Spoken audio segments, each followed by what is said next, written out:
समझेंगे सिर्फ कि आप हमें अपना फीडबैक दे रहे हैं इस बात को समझने के लिए कि इस कानून से हमें कोई फायदा होने वाला है या किसी भी तरीके से ये राष्ट्र हित के लिए, लोकहित के लिए फायदा देगा इस कानून में। जी सर।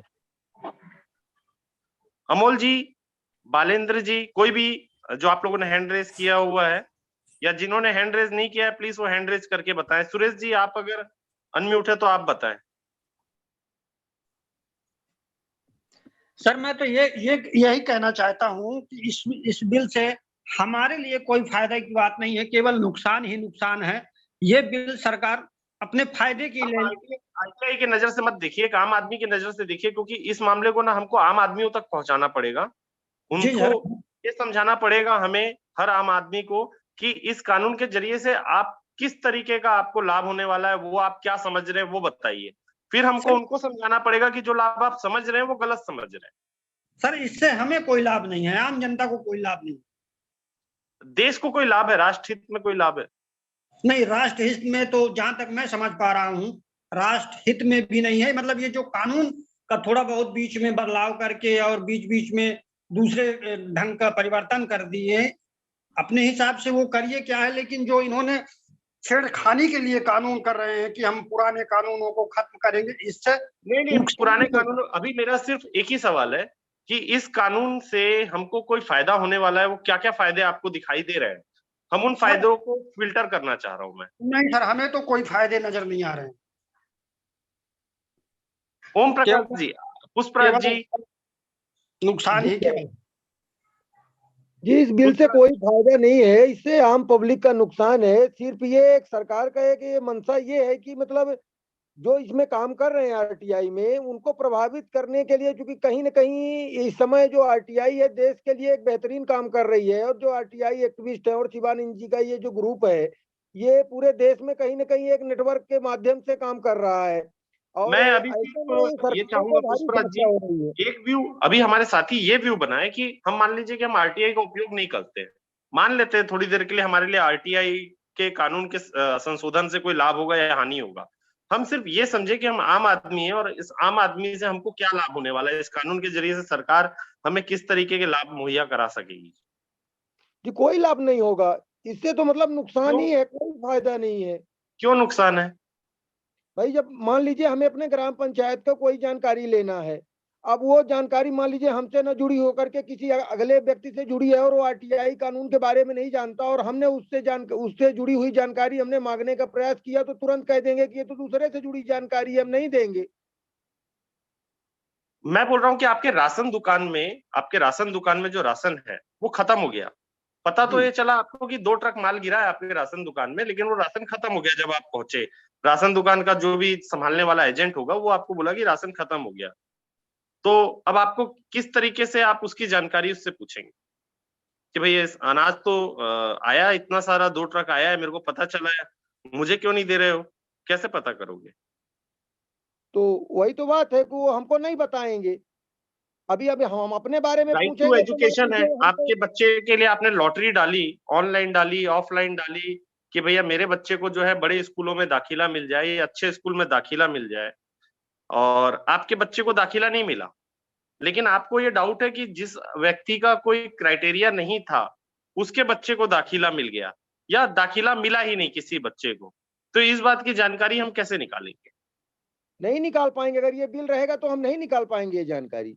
और मान लो कि ऐसे भी अगर हम मानते हैं कि हम आरटीआई नहीं लगाते, हमारे राइट्स के वॉल्यूशन पर देखते हैं, तो हमको किस तरीके से लाभ देगा ये कानून?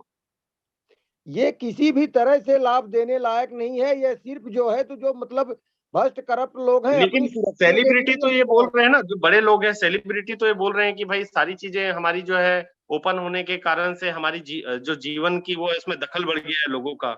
हम अपने लाइफ में बिल्कुल सिक्योर और प्राइवेट नहीं है। हम जहां जाते हैं, जो करते हैं, हमारे हर कंटेंट्स को जो है इशू बना लिया जाता है, हर बातों को पकड़ा जाता है। हम ऐसा क्यों पहन रहे हैं, ऐसा क्यों खा रहे हैं, ऐसा क्यों कर रहे हैं, हमारे लाइफ में दखल होता है।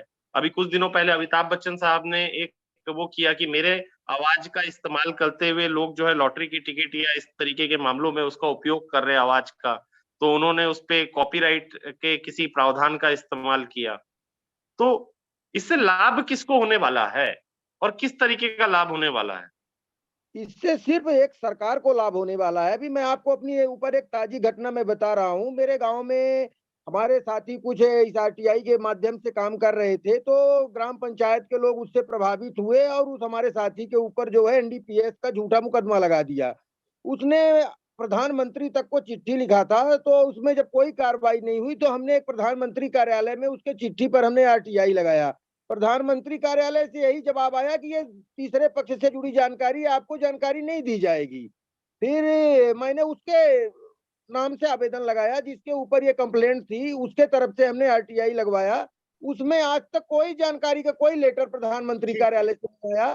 तो मैं अरुण यही भैया, कहना चाहूंगा कि ये सरकार ही ऐसी है कि जो मतलब प्लीज पब्लिक को हर तरह से। एक बार ऑन कीजिए आवाज। जी अरुण भैया एक बार आवाज ऑन कीजिए आप अपना, एक बार कीजिए ना। आप कंप्यूटर के सामान वगैरह का काम है लग रहा है आपका, वो पीछे का बैकग्राउंड देख के। तो आप लोग ग्राहकों के डाटा या डिटेल रखते होंगे जो आपके पास इंक्वायरी करने आते होंगे दुकानों में सामान के लिए? रखते हैं। रखते हैं। तो ये जो आप रख रहे हैं उनके डेटा, जब आपके पास कोई इंक्वायरी करने आता है या कोई आपके पास शिकायत करता है, इनके डेटा रखते हैं, तो क्या इन डेटा के उपयोग करके उनको आप कभी एसएमएस करते हैं, कभी कोई ऑफर बताते हैं, या कभी बोलते हैं कि हमारे पास ये नई सर्विस चालू हुई है या कुछ चीजें हुई है, ऐसा इस्तेमाल करते हैं? देते हैं ना, इसकी सूचना देना पड़ती है ग्राहक को। तो क्या इससे जो है किसी का जो है डेटा प्रोटेक्शन का राइट जो अभी जैसे कानून होगा, तो आप उसमें एक तरीके से डेटा फिड्यूसरी के जैसे हो जाएंगे कि आप लोगों के डेटा रख रहे हैं और उसका कॉमर्शलाइज उपयोग कर रहे हैं? जी। तो क्या आप उस डेटा को रख पाएंगे? नहीं रख पाएंगे ना। तो वो तो डेटा रखना क्या अपराध की श्रेणी में चला जाएगा? हाँ, अपराध की श्रेणी में जा ही रहा है ना सर वो तो। हमारे साथ में कोई वकील साहब है, कोई वकील साहब हो और मान लो कि वो हमारे केस का मैटर रख रहे हैं। जैसे मान लो अभी हम उतनी ही बात नहीं करते, हम बोलते हैं कि सुप्रीम कोर्ट और हाई कोर्ट में पूरा जो मैटर है ऑनलाइन चल रहा है, जितनी भी सुनवाई हो रही है, हियरिंग हो रही है, जिससे पारदर्शिता बढ़ी है, ज्यूरिडिक्शन में जो है एक तरीके की जवाबदेही बढ़ी है। अगर ये कानून आ जाता है तो ये जो रिकॉर्डिंग हो रहे हैं या यूट्यूब में हम देखने मिल रहे हैं या जितनी भी चीजें लाइव चल रही हैं, क्या वो डीपीडीपी बिल में एक तरीके से उसको भी छेड़छाड़ के तरीके से देखा जाएगा? आपको क्या लगता है अरुण जी? प्रभावित होना चाहिए फिर तो वो भी प्रभावित होंगी, तो प्रभावित होगा ना सर। क्योंकि भाई आखिर जो कोर्ट के अंदर चल रहे हैं वो लोगों के निजी मामले तो हैं, और वो अगर एक डिजिटल स्वरूप में आपको यूट्यूब में या लाइव में देखने मिल रहे हैं तो वो डिजिटल स्वरूप भी ले लिया उसने, और इन सब डेटा का जो कलेक्शन हो रहा है वो भी एक डेटा फिड्यूसरी के तरीके से कोर्ट के जरिए से हो रहा है या किसी माध्यम से हो रहा है ना, इसी के जरिए से हो चाहे किसी के भी जरिए से हो। तो क्या ये पॉसिबल है? तो पॉसिबल हो ही नहीं पाएगा ना सर, डेटा प्रोटेक्शन बिल लागू होने के बाद तो नहीं होगा पॉसिबल। हमारे बीच में कोई पत्रकार महोदय हो, पत्रकार महोदय ये बोलते हैं कि ये जो फलाना व्यक्ति है वो उसने ये किया, वहां पे ये चीज खरीदा, या यहाँ पे इसने गड़बड़ की या कोई चीज बातें की, तो ये सब जो इंफॉर्मेशन है किसी डेटा के तौर पे तो उनको मिलते होंगे जी। तो क्या वो फ्रीडम ऑफ प्रेस पर पाबंदी नहीं है? पाबंदी हो जाएगी ना सर, वो छाप ही नहीं पाएंगे निष्पक्ष। ऐसे तरीके से सरकार इसमें कहाँ पे क्या हित देख रही है हमारा? तो सरकार ही बताए। सरकार तो बता नहीं रही है, हम पूछ भी नहीं रहे हैं। सरकार क्या बताएगी? सरकार का हित है ना इसमें भाई, जो लोग बिल बना रहे हैं उनका हित इसमें जुड़ा हुआ है। तो एक्चुअली शिवानंद भाई मैं पहले ना आखिरी में आपसे जो समय दिया आपने मुझे दिया भी, आप समझ रहे हैं मैं जो बोलना चाह रहा हूँ एक्चुअली सही है बिल्कुल। ये बिल कहीं से किसी भी तरह से फायदेमंद नहीं है, सिर्फ इसका एक पॉइंट है इनके दिमाग में सब चीज पर पर्दा डालते हुए सिर्फ यूनिडायरेक्शनल इन्होंने सोचा, ये गूगल को, फेसबुक को, इनको सबको टारगेट करते हुए मल्टीनेशनल जो कंपनियां हैं डेटा चोरी कर लेती हैं, वो इनके दिमाग में कहीं से घुस गया है, और वो जो इसका मिसयूज हो जाता है उस चीज को लेकर के ये इतना बड़ा बिल बना रहे हैं जिसमें पूरा का पूरा देश का सिस्टम ही प्रभावित हो जाएगा, आरटी एक्ट प्रभावित हो जाएगा। बहुत मतलब एक छोटी सी चीज को ये सॉर्ट आउट करने के लिए ये उसको बिना ध्यान दिए हुए, बिना अच्छे तरीके से कंसल्ट किए हुए, बिना, हम तो यही कहेंगे कि इनके पास कंसल्टेंसी भी सही तरीके से नहीं है। इनके जो नीति निर्धारक हैं, जो इनकी नीति आयोग हैं, इसमें जो इनके एडवाइजर बैठते हैं, हमें लगता है कि ये भी बिल्कुल अपाहिज किस्म के हैं। मतलब आप उसको प्रोटेक्ट करो, वो सही है कि जो अमेरिका में या यूरोप में सर्वर रखा हुआ है, जो वो डेटा चोरी करके हमारा आपका मिसयूज करते हैं और सारी चीजें हैं, तो उसको आप प्रोटेक्ट करो। लेकिन वो प्रोटेक्ट करने के लिए आप इतना बड़ा कानून ला दो, तो मुझे तो ये लगता है कि ये सीधा सीधा एक्चुअली क्या है कि आरटीआई कानून को ही टारगेट करना था इनको, और वो एक बहाना मात्र है। आप ये मान के, मुझे तो सीधा सीधा इतना समझ में आता है, इनको आरटीआई कानून को टारगेट करना था और ये बहाना मात्र है, बाकी और कुछ नहीं है।